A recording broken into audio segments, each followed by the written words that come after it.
Bonjour et bienvenue sur Actu du VTT et du GPS. Je suis très heureux de vous retrouver pour parler de Brighton et du 750. Alors, on va s'intéresser principalement à la fonction navigation, c'est-à-dire suivi d'itinéraire et navigation. Sur le Rider, les choses sont véritablement très simples parce qu'il y a très peu de paramétrage en termes de navigation et surtout de suivi de votre itinéraire. Alors sachez que vous pouvez sélectionner différents profils, c'est-à-dire 3 profils, et vous allez pouvoir paramétrer vos panneaux sur chacun de vos profils.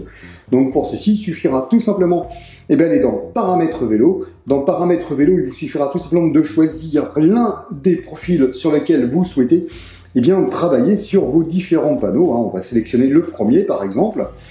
Puis on va aller dans Affichage des panneaux et on retrouve la liste des panneaux. Et si on va sur la fonction carte, on va avoir aucun réglage sur la partie cartographique. Par contre, vous avez 2 champs de données qui sont prédéterminés dans lesquels vous allez pouvoir choisir une valeur ici, c'est-à-dire vous cherchez une valeur de temps, de vitesse, de distance, d'altitude, d'énergie, de température par exemple, la fréquence cardiaque, la cadence, etc., etc. La liste est vraiment très longue. On va retrouver forcément tout ce qui va être au niveau des VAE chez Shimano et chez Specialized.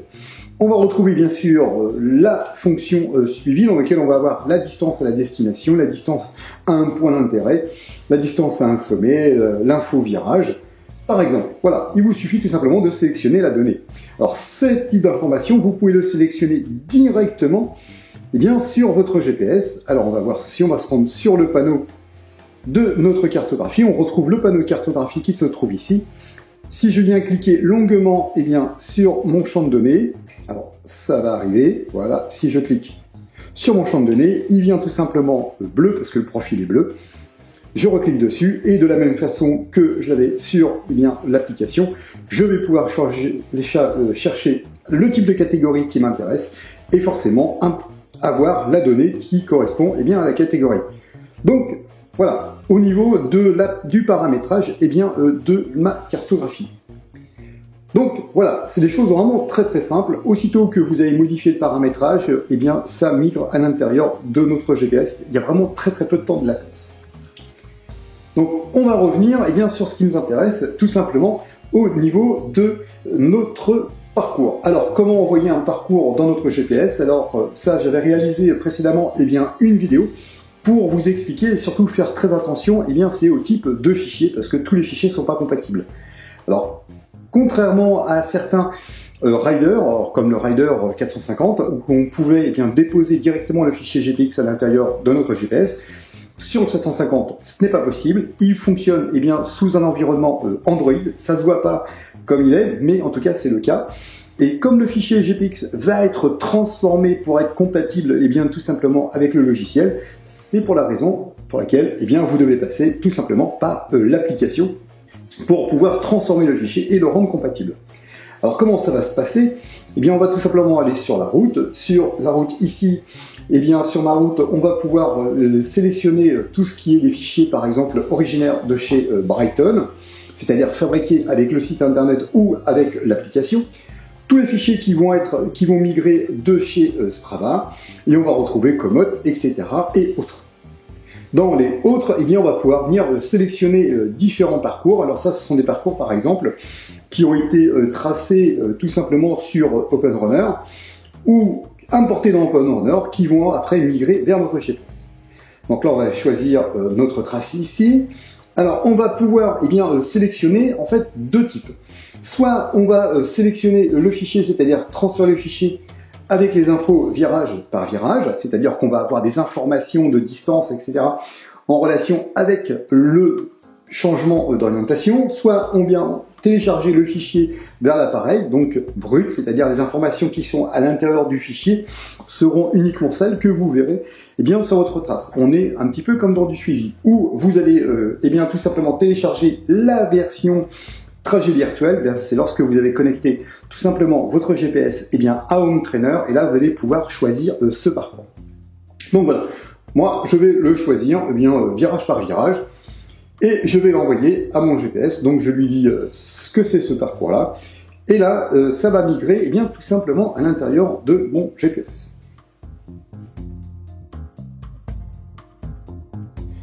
Voilà, la migration est effectuée et notre parcours se retrouve à l'intérieur de mon GPS. Donc c'est ce que je vais aller chercher tout simplement. Je vais aller retourner dans mon panneau et je vais aller dans itinéraire. Je n'ai plus besoin de mon smartphone puisque tout va se passer sur mon GPS. Donc on retrouve tout simplement le suivi ici du parcours et on va retrouver tout simplement le parcours ici.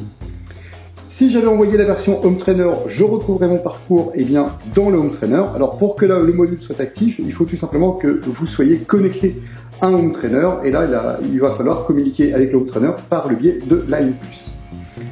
Donc nous, ce qui nous intéresse, c'est plutôt un parcours en extérieur. Donc on va aller chercher tout simplement la trace qui est ici. Et on va avoir nos informations. Alors on va retrouver ici notre parcours qui va apparaître. Alors comme on est sur un parcours qui fait quand même un peu plus de 300 km, ça peut prendre un certain temps à s'afficher. Puis on va avoir ici le profil du parcours que l'on va pouvoir également visualiser. Alors attention, ce ne sont que des informations indicatives. En fonction du type de logiciel ou de site internet sur lequel vous avez tracé votre parcours, les données peuvent changer. Alors, c'est pas nécessairement le GPS qui est dans le faux, mais les informations qui sont à l'intérieur du fichier .gpx qui est passé d'autres applications vers votre GPS. Donc il faut rester prudent par rapport aux données qui sont affichées ici. Une fois que vous avez visualisé le parcours, et il vous reste plus qu'à cliquer sur démarrer pour activer une prévisualisation de votre GPS. Alors comment ça s'organise? On va retrouver finalement nos champs de données qu'on a vus tout à l'heure, un bandeau d'informations en relation avec les informations de guidage, c'est-à-dire de flèches et de distance, une petite croix qui va mettre fin au guidage. On va retrouver nos deux pictogrammes liés tout simplement au zoom de ma cartographie. Alors pour ce qui est VTT et Gravel, je vous conseille de vous mettre aux alentours des 100 mètres voire 50 mètres. Mais ça, il faudra bien sûr se le tester sur un parcours pour voir finalement quelle est la visualisation qui vous convient le mieux. Le petit pictogramme qui est ici, vous matérialise. Donc c'est un pictogramme qui va se déplacer sur le tracé au fur et à mesure que vous allez vous déplacer. La petite main va vous permettre tout simplement de vous déplacer sur votre parcours pour lire soit la poursuite d'un tracé ou éventuellement un chemin que vous allez souhaiter prendre pour contourner par exemple un obstacle. Et une fois que vous voulez recentrer la carte, il suffit tout simplement de cliquer sur la petite cible et la cartographie va venir se recentrer. Alors là c'est un petit peu lent parce qu'on se trouve à l'intérieur, mais à l'extérieur c'est quand même très rapide. Et la flèche qui est ici va nous permettre de revenir sur mon panneau d'origine. On retrouve ici un petit pictogramme qui est vraiment très important, c'est le pictogramme d'orientation. Alors vous avez deux modes d'orientation possibles, soit un calibrage nord, c'est-à-dire que le GPS, l'écran du GPS restera automatiquement vers la position nord, c'est-à-dire ici, ou vous allez calibrer le GPS comme ceci, dans lequel vous allez être sur le suivi de parcours, c'est-à-dire que si vous vous tournez à droite, la cartographie va bouger et finalement on va rester toujours dans l'axe du parcours, ce qui est le plus simple, tout simplement, pour la lecture et le suivi du parcours lorsque vous êtes en train de rouler. Car véritablement, le point le plus important, c'est d'apporter une lecture simple et rapide du tracé que vous devez suivre. Alors, une fois que vous êtes sur cet élément-là, le guidage est activé par défaut. Par contre, l'enregistrement ne l'est pas. Pour activer l'enregistrement, il suffira d'appuyer sur votre bouton gauche, sur le bouton droit, pour pouvoir activer l'enregistrement. Sachez que vous pouvez faire, comme d'habitude, deux actions. Soit vous guidez mais vous n'enregistrez pas votre donnée, soit vous guidez et vous enregistrez votre donnée, soit vous n'avez pas de guidage et vous enregistrez votre donnée. Ou vous ne faites ni l'un ni l'autre et là vous bénéficiez tout simplement du déplacement de la cartographie.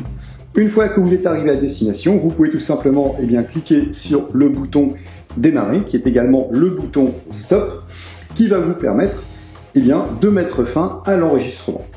Voilà, vous pouvez éventuellement, si vous le souhaitez, mettre fin au guidage. Il vous suffira tout simplement de cliquer sur la petite croix et le guidage en sera terminé. Vous avez un panneau qui vous dit « Es-tu sûr de vouloir faire cette action ?» Et là, on va dire « Oui » et on va mettre fin tout simplement au guidage.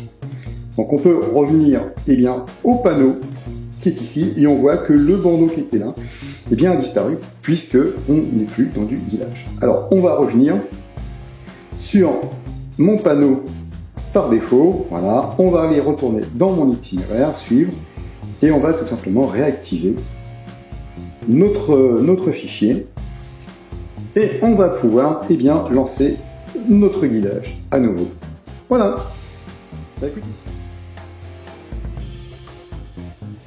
Si vous avez besoin d'informations complémentaires sur le 750 et la fonction suivi de parcours et importation de parcours, n'hésitez pas de me poser vos questions dans les commentaires.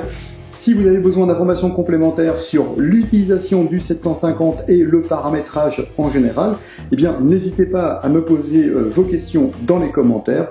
Et si besoin, je vous ferai une troisième vidéo en relation avec ce GPS. Tant qu'à moi, je vous dis à très bientôt sur Actu du VTT et du GPS.